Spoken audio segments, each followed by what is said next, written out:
आप सभी का स्वागत है वही अपनी हिंदी की ऑनलाइन क्लासों में। कक्षा 11 विषय हिंदी साहित्य, अध्याय संख्या 1 कबीर। ठीक है, जो कबीर संत है, यह संत 11th क्लास चाहे हिंदी अनिवार्य हो चाहे हिंदी साहित्य हो, 12th क्लास चाहे से हिंदी अनिवार्य हो चाहे से हिंदी साहित्य हो, उनमें भी यह संत कबीर का पहला अध्याय ही आता है। इसलिए कबीर है वह अपने हिंदी वाले विद्यार्थियों के लिए बहुत महत्वपूर्ण है। ठीक है, तो यहां हम कबीर के जो दोहे हैं उन दोहों का हम अध्ययन करेंगे। कक्षा 12 विषय हिंदी साहित्य। कबीर के जो दोहे हैं यह मानवता की सीख देते हैं। किसकी सीख देते हैं? मानवता की सीख देते हैं, लोगों को संदेश देते हैं। यहां कबीरदास जी ने अपने गुरु की महत्ता का वर्णन किया है इन दोहों के माध्यम से कि गुरु का महत्व कितना है। समझ में आ गई बात? तो यहां मैंने 4 दोहे लिखे हैं। ठीक है, 1 2 3 4। एक पहले इस दोहे को पढ़ेंगे, फिर कठिन शब्दार्थ है वो देखेंगे, फिर व्याख्या करेंगे और अंत में विशेष देखेंगे। तो चलिए देखते हैं। गुरु गोविंद तो एक है, दूजा यहू आकार, आपा मेटी जीवित मरे तो पावे करतार। ठीक है भाई, अब देखिए गुरु का अर्थ क्या होता है? गुरु होता है। गोविंद का अर्थ क्या होता है? ईश्वर, ईश्वर। ठीक है, या ले सकते हैं आप दूसरा परमात्मा। ठीक है भाई, तो एक है इसका ऐसे रहेगा, दूजा, दूसरा, यहू, यह, आकार, आकार का तो जाएगा शरीर या उपाधि, उपाधि। ठीक है भाई, आपा, आपा का तो होता है अहंकार। ठीक है, मेटी, मिटाकर या दूर करके, जीवित मरे, जीवित का मतलब जीवित ही मर जाते हैं। अब यहां पर आपा मेटी जीवित मरे, अब यहां पर अहंकार का अर्थ होता है, दूसरा अर्थ ले सकते हैं संसार के लोग हैं माया मोह। ऐसे जो दुर्गुण होते हैं उन दुर्गुणों को जब तक दूर नहीं करेंगे तब तक वह ईश्वर को प्राप्त नहीं करेंगे। ठीक है, जो कुछ करवाता है वो मनुष्य का अहंकार करवाता है। तो पावे, पावे मीन्स प्राप्त करता है, करतार मीन्स ईश्वर। ठीक है भाई, आ गई बात समझ में? कटे शब्द समझ में आ गए पूरे? ठीक है, आपा मेटी अहंकार, मेटी जीवित मेरे, जीवन काल में ही मर जाते हैं। किसके चक्कर में आकर? माया मोह आदि के चक्कर में आकर मर जाते हैं। ठीक है, अब यहां पर इसकी व्याख्या देखते हैं। प्रस्तुत पद में कबीरदास वर्णन करते हुए कहते हैं कि गुरु की जो महिमा है, उस गुरु की महिमा, उसका महत्व की महिमा है वह अपार है। उसे कोई समझ नहीं सकता कि गुरु का महत्व कितना है। तो अपने गुरु की महत्ता को स्पष्ट करते हुए कबीरदास जी कहते हैं गुरु गोविंद तो एक है। कबीरदास जी कहते हैं कि इस संसार में गुरु और परमात्मा दोनों एक ही हैं, वह अलग अलग नहीं है। दूजा यहू आकार, लेकिन इस संसार के लोग हैं, यह संसार के लोग क्या करते हैं?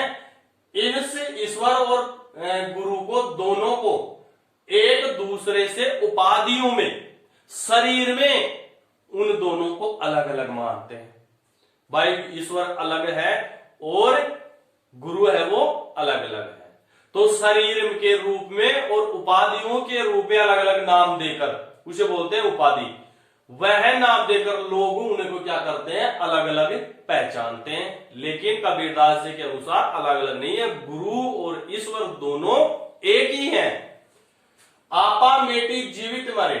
आगे कबीरदास जी कहते हैं अगर इस संसार के लोग अपने मन से अहंकार निकाल दे, अपने मन से, अपने हृदय से अगर अहंकार को निकाल दे, घमंड को निकाल दे और जीवित मरे और जीवन काल में ही माया मोह आदि दुर्गुणों से अगर मुक्त हो जाएं, किससे?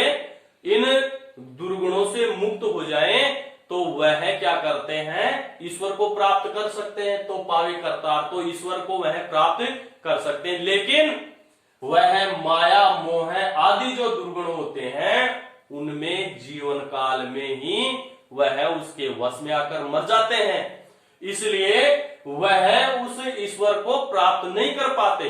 इसलिए व्यक्ति को क्या करना चाहिए? माया मोह आदि जो दुर्गुण है उन दुर्गुणों को क्या कर लेना चाहिए? दूर कर लेना चाहिए। इन दुर्गुणों को दूर करने के बाद ही मनुष्य है वह ईश्वर को प्राप्त कर सकता है। ठीक है भाई, अब इसका विशेष छांट लेते हैं। पहले तो भाषा बार बार नहीं बताऊंगा, यहां पर लिख लेता हूं मैं, यहां पर सदुकड़ी। ठीक है, सदुकड़ी या पंचमेल खिचड़ी, पंचमेल खिचड़ी। ठीक है, तत्सम तद्भव शब्द, तत्सम तद्भव शब्द। ठीक है, तीसरा हो जाएगा इसमें जो बताया गया है अनुप्रास अलंकार, अनुप्रास अलंकार।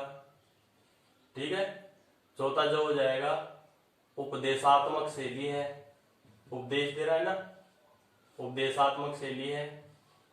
पांचवा है दोहा छंद है, दोहा छंद है। भक्ति रस है, भक्ति रस, और प्रसाद गुण है। ठीक है भाई, और गुरु गोविंद, गुरु को गोविंद बना दिया, इसके कारण उपमेय और उपमान में एक रूपता होने के कारण रूपक अलंकार बन जाएगा। क्या बन जाएगा?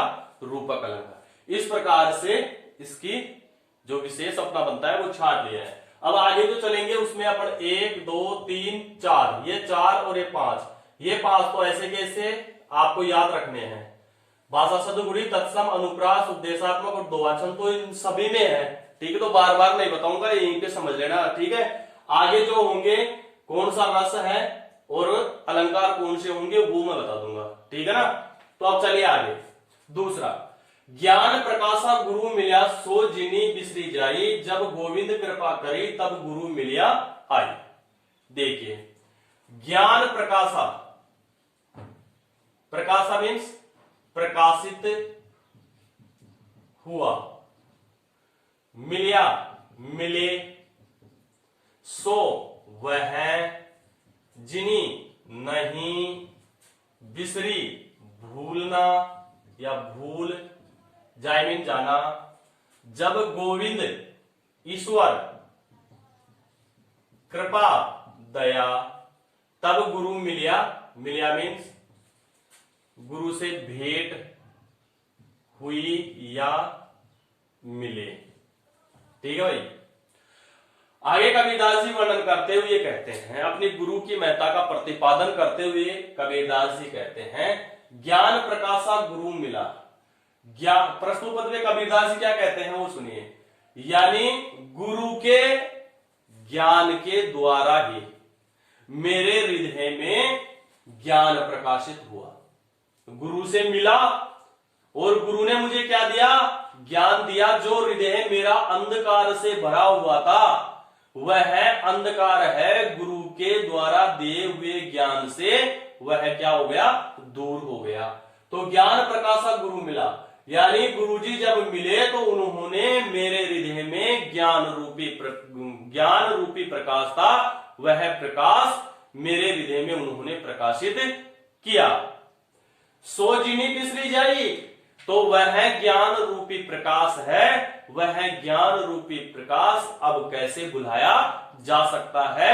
जिस गुरु ने मेरे अंधकार को दूर कर दिया उस ज्ञान को मैं कैसे बुला सकता हूं? जब गोविंद कृपा करी, जब ईश्वर भगवान जब हम पर कृपा करते हैं, हम पर दया दृष्टि करते हैं, मेहरबानी करते हैं, तब गुरु मिले, तभी हमारी मुलाकात, हमारी भेंट है, वह भेंट किससे हो पाती है भाई? ईश्वर से हो पाती है। गुरु से उसकी मुलाकात हो पाती है। यानी ईश्वर जब तक दया नहीं करेगा, जब तक हम गुरु से मुलाकात नहीं कर सकते। और जब गुरु से मुलाकात हो जाएगी तो हमारे हृदय में जो अहंकार है, काम, क्रोध, मद, मोह है, अंधकार है, सारे विकार हैं, वह गुरु के ज्ञान से क्या हो जाएंगे? दूर हो जाएंगे। तो यहां ज्ञान की बात बता रहा है कि गुरु से मैं मिला, गुरु ने मुझे ज्ञान दिया, उसने मेरे हृदय रूपी जो में अंधकार था उस अंधकार को उसने दूर किया, तो वह ज्ञान मैं कहीं भूल न जाऊं, वह ज्ञान कहीं भूल न जाऊं, इसलिए मैं बार बार गुरु का स्मरण करता रहता हूं। और जब ईश्वर दया करते हैं तभी ही गुरु से मुलाकात होती है, ईश्वर से मुलाकात होती है। ठीक है, अब देखिए भक्ति रस, दोहा, रूपक अलंकार इसमें से हट जाएगा। ठीक है, ये बाकी इसका विशेष हो जाएगा। ठीक है, अब देखिए तीसरा, पीछे लागा जायता लोक वेद के साथी, आगे ते सतगुरु मिलिया दीपक दिया हाथी। पीछे का पीछे, लागा चला जा रहा था, चला जा रहा था। ठीक है, लागा जायता पीछे पीछे चला जा रहा था। लोक वेद, लौकिक मान्यताएं या परंपराएं। ठीक है, साथी का अर्थ होता है साथ। ठीक है भाई, आगे थे, आगे चलकर, आगे चलकर। सतगुरु का मतलब सतगुरु मिलिया मीन्स मिल गए, दीपक, दीपक ज्ञान रूपी दीपक, ये ले लेना, ज्ञान रूपी दीपक। दिया मीन्स दिया, हाथी मीन्स हाथ में। ठीक है भाई, अब देखिए व्याख्या क्या है। प्रस्तुत पद में कबीरदास गुरु की महत्ता का वर्णन करते हुए कहते हैं कि मैं भी इस संसार के लोग जैसे जैसे चल रहे थे, आगे आगे जा रहे थे, इस संसार के लोग जैसे जैसे आगे आगे बढ़ रहे थे, मैं भी है वह इनके पीछे पीछे अंधानुकरण करने लगा, अनुगमन करने लगा। और मैं भी इनके पीछे पीछे क्या करने लगा? संसार के लोगों के पीछे चला जा रहा था। लोक वेद के साथी, जो इस संसार के लोग अपनी लौकिक मान्यताओं का अनुकरण करते हुए, अंधानुकरण करते हुए जिस प्रकार से इस संसार में आगे की ओर बढ़ते हुए चले जा रहे थे, वैसे ही मैं भी इन लोक मान्यताओं और परंपराओं के अनुसार इनके साथ मिलकर मैं भी इनके पीछे पीछे अंधानुकरण करता हुआ मैं भी इनके पीछे चला जा रहा था। आगे ते सतगुरु मिलिया, लेकिन जैसे ही मैं इनके पीछे पीछे जा रहा था तभी आगे जाकर मेरी मुलाकात मेरे गुरु से हो गई। मेरे गुरु हैं, वह मुझे सामने मिल गए। दीपक दिया हाथी, और उस गुरु ने मेरे हाथ में ज्ञान रूपी दीपक दे दिया। कौन सा दे दिया? ज्ञान रूपी दीपक दे दिया। और मैं ज्ञान रूपी दीपक प्राप्त करने के बाद में मेरे जीवन में उजाला हो गया और मैंने संसार का अनुसरण करना छोड़ दिया। जो लोग आगे आगे जा रहे थे उनका अनुसरण करना मैंने क्या कर दिया? छोड़ दिया।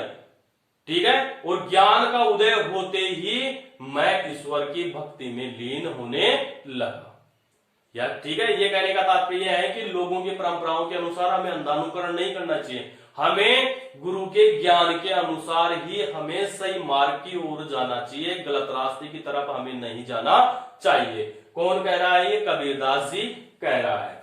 ठीक है, अब देखिए दीपक दिया हाथी, इसमें लक्षणा शब्द शक्ति हो जाएगी, लक्षणा शब्द शक्ति।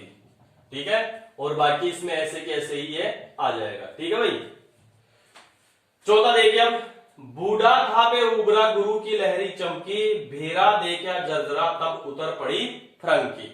अब देखिए बूढ़ा, बूढ़ा का अर्थ होता है डूबने वाला। क्या होता है? डूबने वाला। उबरा, डूबने से बच गया, डूबने से बच गया। ठीक है, गुरु की लहरी, लहर, चमकी, चमकना। ठीक है, ज्ञान रूपी लहर।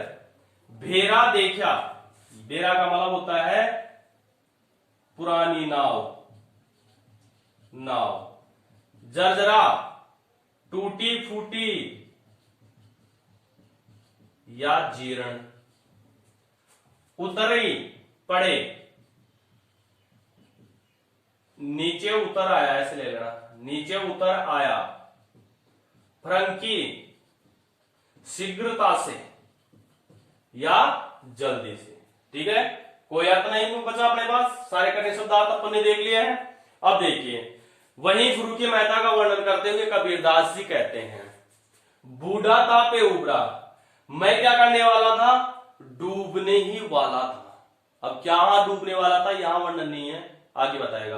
कबीरदास जी कहते हैं कि मैं क्या करने वाला था, बस डूबने ही वाला था, लेकिन पे उबरा, लेकिन डूबने से मैं अचानक क्या हो गया, बच गया। डूबने वाला था लेकिन डूबने से मैं अचानक क्या हो गया, बच गया। गुरु की लहरी चमकी, जब मेरे हृदय में गुरु की ज्ञान रूपी लहर है, वह लहर अचानक मेरे हृदय में चमकने लगी। डूब रहा था, डूबने से मैं अचानक बच गया। क्यों बचा, क्योंकि अचानक मेरे हृदय में गुरु की ज्ञान रूपी लहर है, वह ज्ञान रूपी लहर अचानक मेरे हृदय में चमकने लगी। भेरा देखा जर्जरा, मैंने जैसे ही वह पुरानी नाव, टूटी फूटी नाव थी, वह नाव देखी। वह नाव क्या थी, काम क्रोध लोभ मद मोह अहंकार से वह ग्रस्त थी। तब उतर पड़ी फ्रंकी, तब मैं क्या करने वाला था, वह टूटी फूटी नाव जो जीर्ण थी, जिस पर मैं सवार होकर जा रहा था, वह जैसे ही डूबने वाली थी, तभी मेरे हृदय में गुरु की ज्ञान रूपी लहर चमक आई और मैं शीघ्रता से उस नाव से तुरंत उतरकर नीचे आ गया।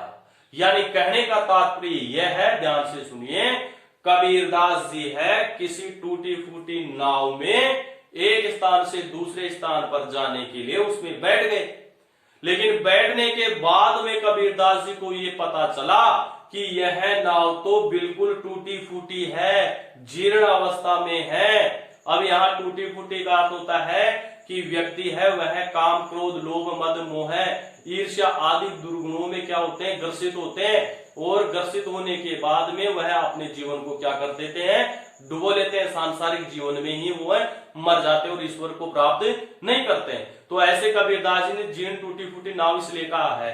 ठीक है, तो वह उसमें बैठ गया, लेकिन जैसे ही वह नाव डूबने वाली थी, तो नाव डूबने से वह क्या होने लग गया, अचानक वह डूबने से बच गया।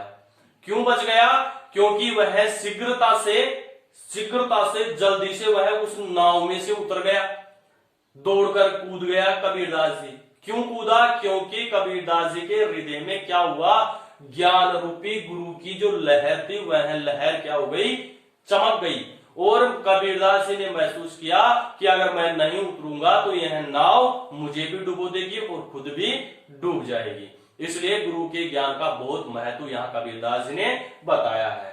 अब यहाँ पर देखते हैं विशेष में क्या हो जाएगा। ठीक है, रूपक और यहाँ श्लेष हो जाएगा। ठीक है, श्लेष का अर्थ होता है गुरु, गुरु का अर्थ होता है गुरु, और गुरु का अर्थ होता है दो मात्राओं वाला जो होता है अपने छंद में, वो होता है। ठीक है, इसके बाद में रूपक का यहाँ पर है, वो भी देख लीजिए। यहां पर देखिए लहरी चमकी, यहां पर क्या हो जाएगा, रूपक अलंकार हो जाएगा।